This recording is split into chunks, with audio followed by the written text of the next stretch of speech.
Hey, welcome back. Today, we're diving into something your body will thank you for, especially your brain. It's about exercise, but not the way you might expect. You've probably heard it 1,000 times. Exercise is good for you. And that's true. It boosts mood, builds strength, improves your heart, and keeps your brain young. But today, we're asking a question you rarely hear. Can some types of exercise, even popular, trendy ones, actually increase your risk of stroke, especially overnight? Here's something to consider.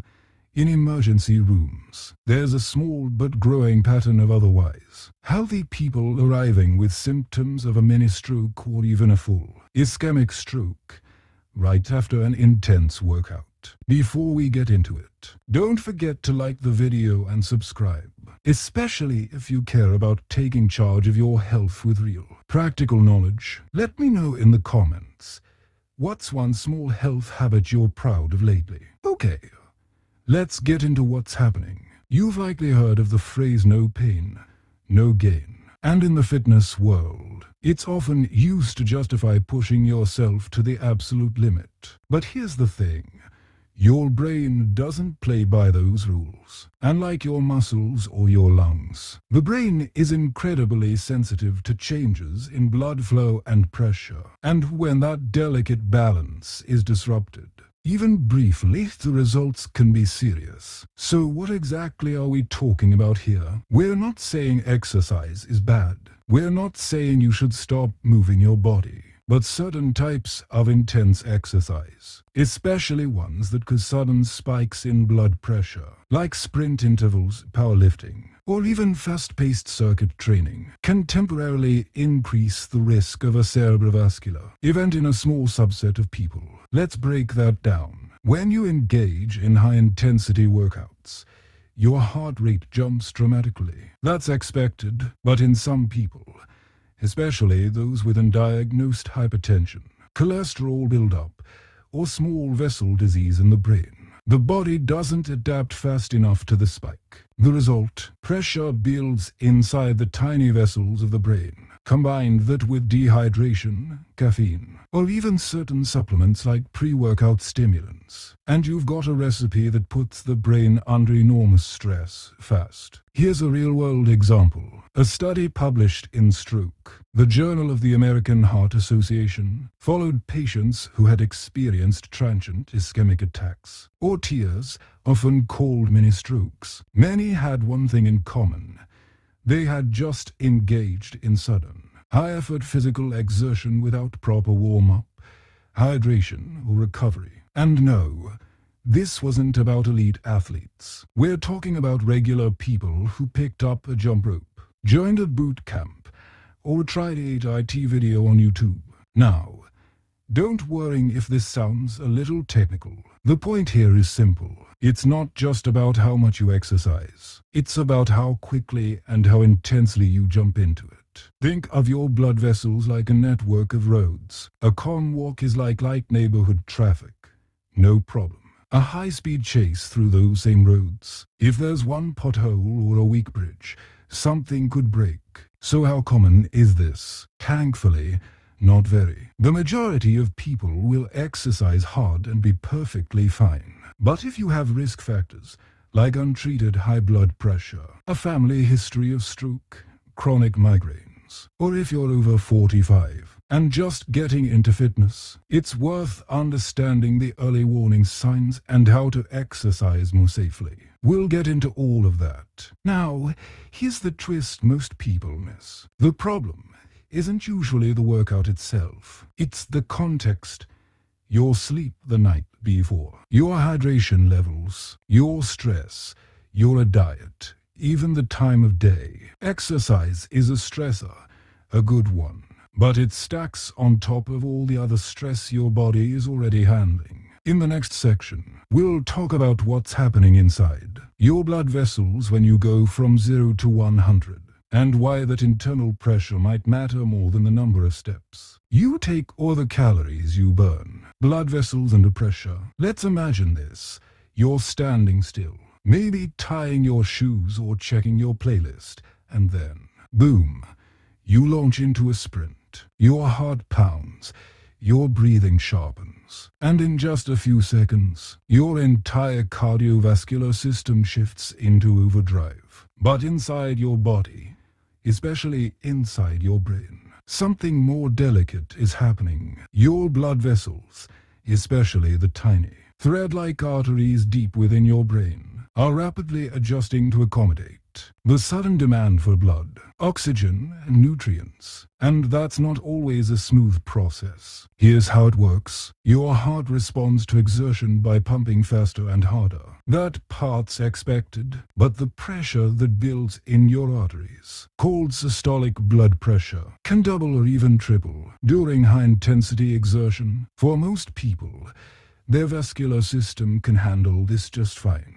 But if your blood vessels are stiff, narrowed, or weakened, which happens with age, stress, smoking, poor diet, or genetic predisposition, that surge in pressure can put them at serious risk. In particular, the cerebral autoregulation system, a natural mechanism that keeps blood flow to the brain stable, can get overwhelmed. It's like a pressure valve that works great under moderate stress, but when overloaded, it either fails to deliver enough oxygen to keep brain regions or overperfuses them, causing potential vessel rupture or microtears. This is especially risky in people with silent, pre-existing conditions, the kind that don't show up in day-to-day life, but become dangerously relevant under pressure. For instance, you might not even know you have white coat, hypertension, elevated blood pressure that only shows up under stress. Or maybe you've got early-stage atherosclerosis, where plaques quietly narrow the arteries,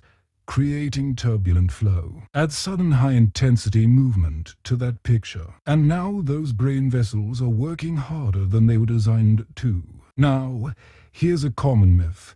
If I'm fit, I'm safe. But fitness isn't a shield against poor vascular health. You can be muscular, lean, and still have stiff arteries. In fact, some extremely active people push themselves so hard, so often, that they live in a chronic state of elevated vascular strain.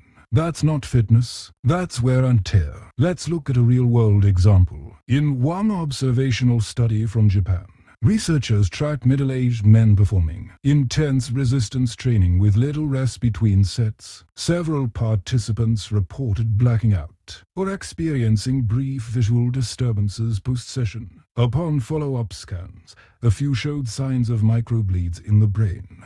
Small, localized areas of bleeding from overstressed vessels. These weren't full-blown strokes, but they were clear warnings. So, how do you know if this applies to you? If you regularly experience lightheadedness, visual static, pounding headaches, or ringing in your ears immediately after a workout, or even hours later, those are signals worth paying attention to. Your body is telling you that the pressure regulation system may be struggling. And remember, even if you don't feel symptoms, high blood pressure can still quietly damage vessel linings over time. That's why it's called the silent killer. You won't always feel it, but your blood vessels do. Here's a practical application you can try today. Pre-exercise blood pressure checks. You don't need a doctor's visit. A basic home cuff will do. If your resting systolic pressure is consistently above 130, that's a sign to go slow. Build gradually, and talk to a healthcare provider before jumping into high-intensity routines. And hydration. It's not just about comfort. When you're dehydrated, your blood becomes thicker, increasing resistance in your vessels. That raises pressure even more, especially during exercise. So, that just a little thirsty feeling, it might be quietly taxing your vascular system. Now let's turn this toward prevention. If you build your workouts around gentle progressions, starting slow, gradually increasing intensity, and always including a proper cool down, You give your vessels time to adjust. You teach your auto-regulation system to function more efficiently. And most importantly, you avoid the dangerous pressure spikes that could lead to long-term damage. In the next section, we'll move deeper into the brain and explore how it juggles oxygen during activity and what happens when that balance is suddenly thrown off. The brain's oxygen balancing act. So, you're in the middle of a workout. Your muscles are burning. Your heart is pounding and you're breathing faster to keep up. But while you're focused on completing that next rep or making it to the top of the hill, your brain is doing something remarkable. It's fighting to maintain a steady, reliable flow of oxygen. That might not sound surprising. Of course, your brain needs oxygen. But what's fascinating is how precisely it regulates this balance, even under stress. And what happens when that regulation gets disrupted? That's when things get risky. Let's start with the basics. Your brain is incredibly oxygen hungry. Despite making up only about 2% of your body weight, it uses roughly 20% of your body's total oxygen supply. That's not negotiable. Even brief dips in oxygen delivery can cause neurons to malfunction, leading to symptoms like confusion, dizziness, vision disturbances, or in extreme cases, unconsciousness. To keep oxygen levels stable, the brain relies on a fine-tuned system involving cerebral blood flow regulation. When you're resting, this system keeps a steady stream of blood flowing to every region of your brain. But during exercise, especially intense bursts, that demand shifts. Blood gets diverted toward your muscles, your skin to release heat, and your lungs. The brain, it has to negotiate for its share. Here's where things get tricky. When your body is working hard, the vessels in your brain respond by dilating, opening wider to allow more oxygenated blood through, but that response is delicate. If blood pressure rises too fast, the vessels can't dilate in time. If carbon dioxide levels drop too quickly from rapid breathing, those vessels can actually constrict, reducing flow when you need it most. This balance is called cerebral perfusion. When it's optimized, you feel alert, focused, energized. But when it's disrupted, even briefly, you might feel foggy, off balance, or experience those fleeting head rush moments. And here's the part that might surprise you. These symptoms aren't always harmless. In some people, they're the brain's early warning system that it's not getting what it needs. Take post-exertional headaches, for instance. These aren't your average tension headaches. They often occur after intense activity and are linked to temporary imbalances in oxygen and blood flow to the brain. While most are benign, in rare cases, they can signal more serious underlying issues, like aneurysms or vascular malformations that only become dangerous under pressure. Or consider exercise-induced syncope, fainting during or after a workout. It might seem like just pushing too hard, but it's actually the brain protecting itself from a sudden drop in perfusion. And in older adults or those with cardiovascular risks, that fainting episode could be the first domino in a cascade leading to stroke or injury. So what can you do about it? Here's one simple strategy. Control your breathing during workouts. It sounds easy, but intentional breathing helps regulate your carbon dioxide levels, which in turn keeps your brain vessels from constricting unnecessarily. That's why endurance athletes spend so much time training breath control. It's not just about lungs, it's about brain health. Another powerful habit: proper warm-ups. Warming up isn't just about prepping muscles. It allows your cerebral blood vessels to ease into their expanded state gradually, reducing the likelihood of sudden perfusion imbalances. And here's a myth worth debunking. Sweat equals success. Just because you're drenched and gasping doesn't mean you're getting healthier, especially if your brain feels foggy afterward. In fact, pushing past your oxygen regulation limit too often can actually impair your cognitive performance in the long term. There's ongoing debate in the neuroscience community about exercise-induced neurovascular uncoupling, the idea that in certain people, repeated high-intensity workouts might actually reduce the brain's ability to coordinate blood flow over time. The research is early, but it's raising important questions about the balance between exertion and neurological recovery. So, while yes, movement is essential, and exercise is incredibly beneficial for your brain, the type and intensity of that movement matters. You are not just building muscles, you're shaping the environment your brain has to function in, minute by minute. Next, we'll dive into the fitness world's darling, HIIT, or high-intensity interval training, and why it's both incredibly effective and, for some, a hidden risk.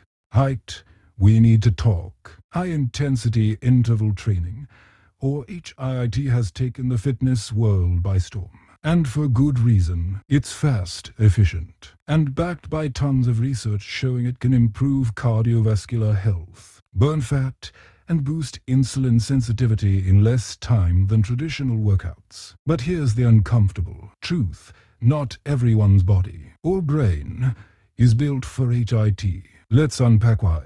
At its core, HIIT is about short bursts of very intense effort, followed by brief recovery periods. That might mean sprinting for 30 seconds, resting for 15, then repeating several times, or doing rapid-fire squats, burpees, or kettlebell swings with minimal rest. It's designed to push your heart rate close to its maximum. And that's where the problem starts. When your heart rate shoots up that high, your systolic blood pressure can skyrocket.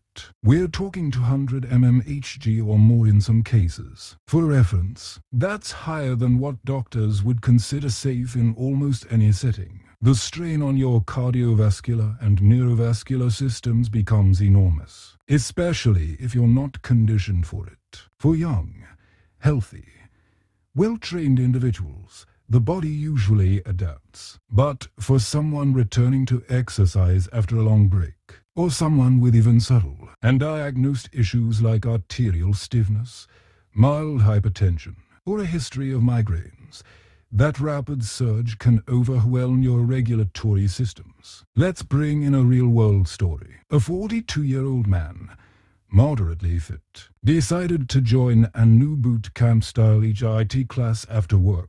The session included sprinting, burpees, and jumping lunges with minimal rest. Halfway through, he felt dizzy, but pushed through. That night, he experienced blurred vision and slurred speech. At the arm, he was diagnosed with a transient ischemic attack TIA, a mini stroke. Imaging later revealed small vessel narrowing he'd never been aware of. The exercise wasn't the cause, but it was the trigger. It's not an isolated story. While these cases are rare, they're enough that neurologists and stroke specialists are starting to pay attention, especially when patients report these episodes after a sudden return to intense workouts. And that brings us to the myth HIIT is for everyone. It's not at every age, not in every condition, and not without preparation. What makes HIIT risky for the brain isn't just the intensity, it's the lack of pacing. With traditional exercise, you can ease into your zone, find your rhythm, and build gradually. With HIIT, you often start hot, stay hot, and crash. The body doesn't get a chance to fully stabilize, and that includes your brain's oxygen supply and blood pressure regulation. There's another overlooked factor here: recovery time. Your brain needs time to return to baseline after intense bouts of activity. But many people stack HIIT sessions back to back, thinking more is better. In truth, overtraining, especially without sleep or hydration, can lead to chronic stress, elevated cortisol, and vascular fatigue, all of which increase stroke risk over time. So what's the safe approach? If you are new to HIIT, start with one session per week and keep it short. No more than 10 to 15 minutes of total high-intensity effort. Always warm up thoroughly and cool down afterward. Pay attention to signs like lightheadedness, lingering headaches, or vision changes. Don't ignore them. They're not just post-workout fatigue. They could be your brain asking for a break. And here's a helpful analogy. Think of HIIT like espresso. A little can wake you up and boost performance. Too much, too fast, especially on an empty system, can leave you jittery, wired, and burned out. It's also worth noting that some experts now advocate for zone-to training, a lower intensity but longer duration cardio method that keeps your heart rate in a sustainable range. It may not feel as glamorous as HIIT, but for long-term brain health, it's incredibly protective. In fact, studies show Zone-2 work may increase cerebral blood flow without triggering the stress pathways activated by HIIT. In the next section, we'll shift our focus to something you've probably experienced. Subtle signs after a workout that feel off. We'll talk about which ones are harmless and which might be worth a second look. Warning signs most people miss. You finish a workout and feel a little lightheaded. Maybe your vision swims for a second, or there's a subtle ringing in your ears. You chalk it up to a tough session or not eating enough and move on. But what if some of these sensations aren't just normal fatigue? In this section, we're going to walk through a few of the most commonly ignored symptoms that can follow intense exercise, and how to tell when they're just part of the process, or signs your brain might be under strain. Let's start with one of the most frequent: dizziness after exertion, feeling briefly unsteady when standing up too fast or after sprinting isn't unusual. Often, it's a temporary mismatch between your blood pressure and your brain's oxygen needs. But when that dizziness lingers or worsens over a few minutes, it could be a sign that your cerebral perfusion, remember, that balance of oxygen and blood to the brain, isn't recovering properly. There's a common assumption that these brain fog moments are just dehydration or low blood sugar. Sometimes that's true, but in a subset of people, especially those with autonomic dysfunction, vascular fragility, or small vessel disease, the dizziness is a clue. Your brain didn't like what just happened. Another overlooked warning sign is blurry or doubled vision after working out. This can be caused by rapid changes in intracranial pressure. That's the pressure inside your skull, especially after straining exercises, like powerlifting or intense core movements. It can also be triggered by hyperventilation, which lowers carbon dioxide levels and causes vasoconstriction in the brain, meaning less blood flow right when you need more. Ever felt a thunderclap headache immediately after exercise? That's a red flag. While most post-exercise headaches are benign, a sudden, severe headache can signal a rare condition called reversible cerebral vasoconstriction syndrome, or CVS. It's exactly what it sounds like. The blood vessels in the brain clamp down too tightly, too quickly, and while many cases resolve on their own, they've also been linked to strokes when left unchecked. Then there's numbness or tingling in the face, or one side of the body, even if it only lasts a few minutes. People often brush this off as pinched nerves or poor posture during exercise. But transient symptoms like these, especially if accompanied by confusion, difficulty speaking, or balance issues, need to be taken seriously. They may indicate a transient ischemic attack TIA, which is like a mini stroke. It resolves quickly, but it's a critical warning sign for future events. Here's something you might not expect. Even emotional changes after a workout can be a signal. If you consistently feel anxious, irritable, or even depressed in the hours after intense sessions, it could point to overstimulation of your sympathetic nervous system, the fight or flight branch. When this system is triggered too often, your stress hormones spike, your blood vessels constrict, and your brain doesn't get the calm recovery time it needs. Over time, this can erode vascular resilience and raise stroke risk, especially in combination with other factors. So, what should you do if you notice any of these signs? First, don't panic. Many of these symptoms are non-specific and not always dangerous on their own. But if you experience them consistently, especially after workouts that push you to the edge, it's time to reassess your routine. Keep a log. Note what you ate, how you slept, how hydrated you were, and the type of workout you did.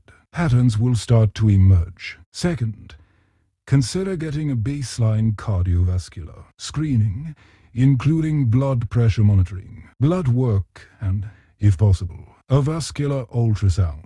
Many clinics now offer these services proactively, especially for people over 40 or with a family history of cardiovascular issues. Third, don't underestimate the value of cool downs, walking, light stretching, and breathing exercises after your workout. Help recalibrate your nervous system and reduce the post-exercise vascular strain. Think of it like gently landing a plane instead of dropping from the sky. One more note, pre-workout supplements. Many contain stimulants like caffeine, yohimbine, or synephrine that spike blood pressure and heart rate, amplifying everything we've talked about so far. If you're already pushing hard, stacking these on top can make your workouts unnecessarily risky for your brain. Try skipping them for a week and see how your body feels. You might be surprised. In the next section, we're going to explore how lifestyle factors, like poor hydration, inadequate sleep, and supplement use, can quietly increase your clot risk, especially when combined with sudden, intense exercise. These things often seem unrelated, but for your brain's blood vessels, they all add up. When clot risk goes up, when we think of strokes, we often picture a sudden, catastrophic event, something that happens out of nowhere. But in reality, stroke risk builds silently over time, like pressure behind a dam. And sometimes, all it takes is the wrong trigger at the wrong moment. A hard workout after a short night's sleep, a dehydrated body under stress, a supplement you didn't think twice about to push the system past its breaking point. Let's start with dehydration, because it's more important than most people realize. When you're dehydrated, your blood volume decreases. To compensate, your body makes the blood more viscous, essentially thicker, so it can maintain pressure. But thicker blood doesn't flow as easily. It moves slower, clots faster, and puts more strain on your heart and vessels. Combine that with high-intensity exertion, where your blood pressure is spiking and your muscles are demanding oxygen, and suddenly your brain is working with a supply line that's sluggish and unstable. The result, a higher risk of ischemic events, where a clot blocks blood flow to part of the brain. Now imagine layering poor sleep on top of that. When you're sleep deprived, even by just a few hours, your body shifts into a pro-inflammatory state. Stress hormones like cortisol increase, blood sugar regulation weakens, and, critically, your blood platelets become stickier. That means your body is more prone to forming small clots, especially when you introduce intense physical stress. One study published in Neurology found that adults who got less than 6 hours of sleep per night were at significantly greater risk of stroke, even if they were otherwise healthy. Add in exercise without recovery, and the vascular strain grows exponentially. And then there are supplements, a surprisingly murky category when it comes to stroke risk. Let's take pre-workout formulas, for example. Many contain high doses of caffeine, sometimes equivalent to 3 or 4 cups of coffee, plus other stimulants like beta-alanine, synephrine, or yohimbine. These compounds boost energy and alertness. Yes, but they also cause blood vessels to constrict and blood pressure to spike. In someone already dehydrated or sleep-deprived, this is like adding dry brush to a field already primed for fire. Then there are supplements that affect clotting, often without users realizing it. Vitamin K, for instance, plays a crucial role in blood coagulation. While it's important for overall health, taking megadoses, especially in combination with blood thinners or clotting disorders, can tip the scales. Did I sleep at least 7 hours last night? Have I had at least 1 to 2 glasses of water in the past hour? Am I feeling rested? Or am I pushing through fatigue? Have I taken any stimulants or unfamiliar supplements today? Am I emotionally wired or unusually stressed? If 2 or more of those answers raise red flags, consider scaling back the day's workout or focusing on lower intensity movement. Your brain will thank you for it. There's also a growing recognition among neurologists that stroke-prone days are real. These are days when multiple subtle factors converge, like poor sleep, high stress, dehydration, and heavy exertion, creating the perfect storm. While we can't predict every risk, being more aware of these patterns gives you the power to adjust. Remember, you don't need to avoid intense exercise forever, but you do need to respect the conditions that make it safe. Think of it like flying a plane. Even the best aircraft needs good weather and a solid pre-flight check to operate safely. Next up, we'll zoom out and remind ourselves of the bigger picture. Why movement, even intense movement, is still one of the best things you can do for your brain. When done wisely, exercise is still essential. After all, we've discussed the risks, the vascular stress, the potential for stroke. Triggers. You might be wondering, is intense exercise even worth it anymore? The answer, resoundingly, is yes. Exercise remains one of the most powerful tools you have for protecting your brain. The key is context, balance, and intention. Let's zoom out for a moment. Regular physical activity improves blood flow to the brain, promotes the growth of new neurons, enhances memory, reduces anxiety, and even helps regulate your mood. Longitudinal studies consistently show that people who exercise moderately several times a week have a lower risk of Alzheimer's, Parkinson's, vascular dementia, and yes, stroke. So, if that's true, why have we spent so much time talking about risk? Because like any powerful tool, exercise must be used skillfully. Just as fire can warm your home or burn it down, movement can heal or harm depending on how you approach it. Let's take a look at the science. In a 2023 review published in Frontiers in Neurology, researchers found that moderate, consistent aerobic exercise, things like walking briskly, cycling at a gentle pace, or swimming laps, led to increased hippocampal volume in adults over 50.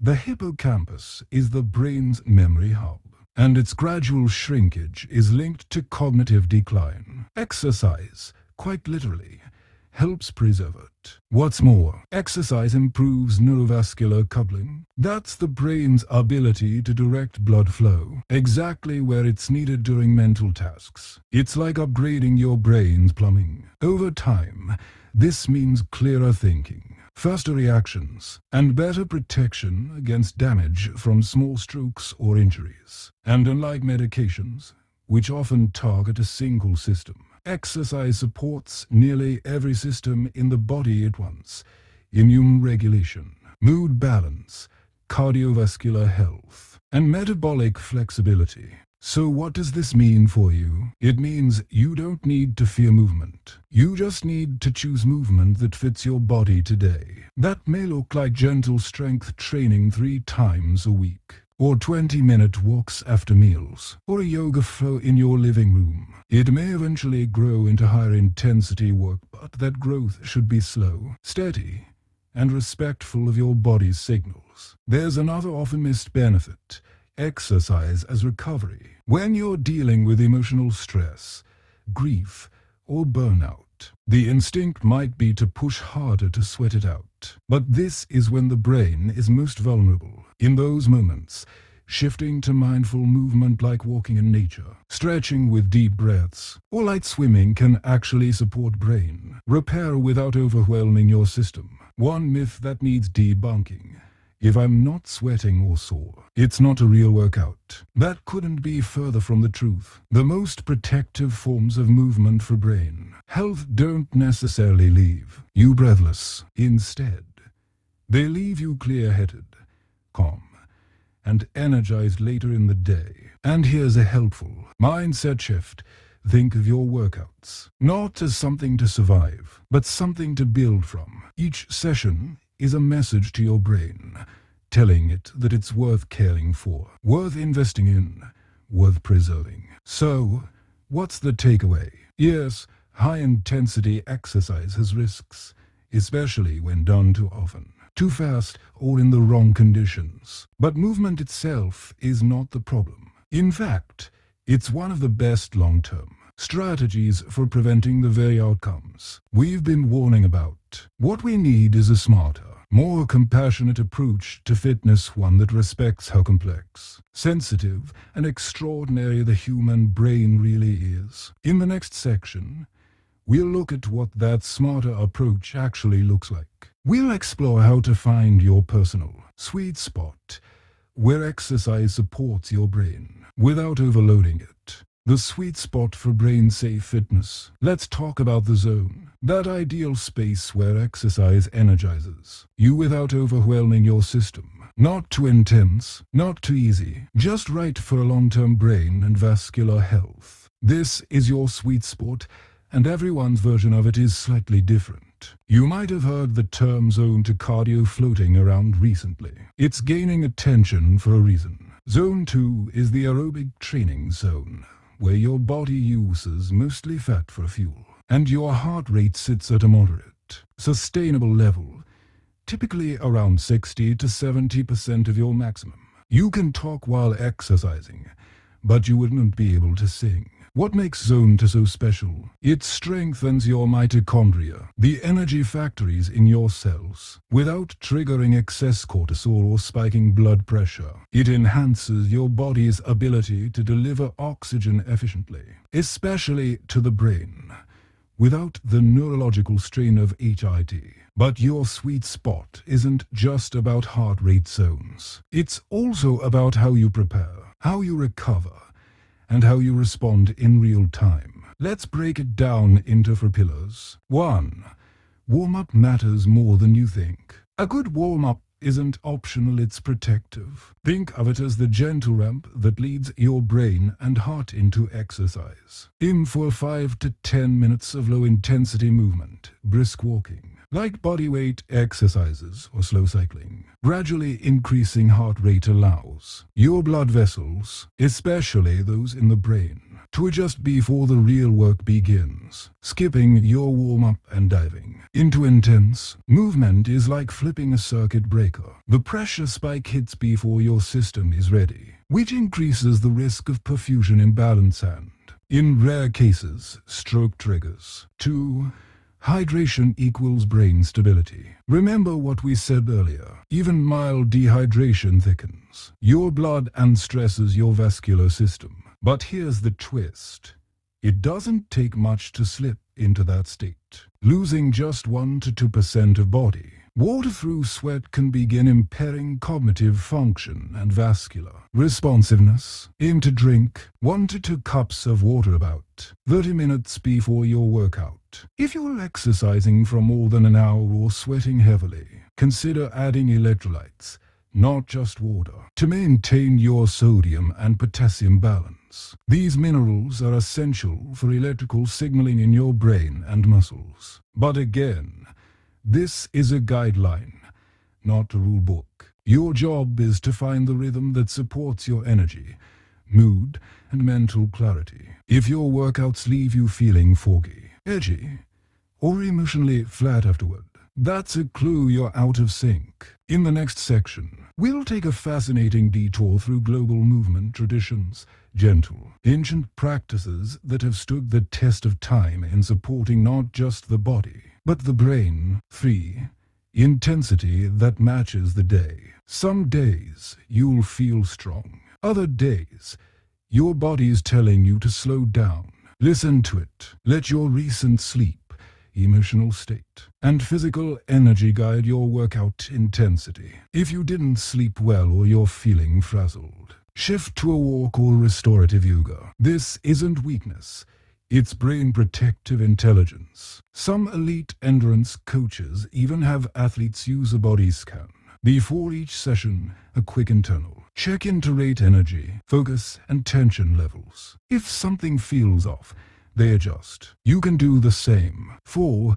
The art of recovery. Your workout doesn't end when you stop moving. In fact, your brain is still working to stabilize blood flow, cool the system down, and regulate stress hormones. That's why a cool down is so important. Slow walking, gentle stretching, or even just lying down and focusing on your breath for 5 minutes can dramatically reduce post-exercise blood pressure swings and support smoother oxygen regulation to the brain. And don't overlook sleep as recovery. Deep, restorative sleep is when your brain flushes out waste, repairs vessel linings, and recalibrates its autonomic functions. You're not being lazy by skipping a hard workout after a bad night's sleep.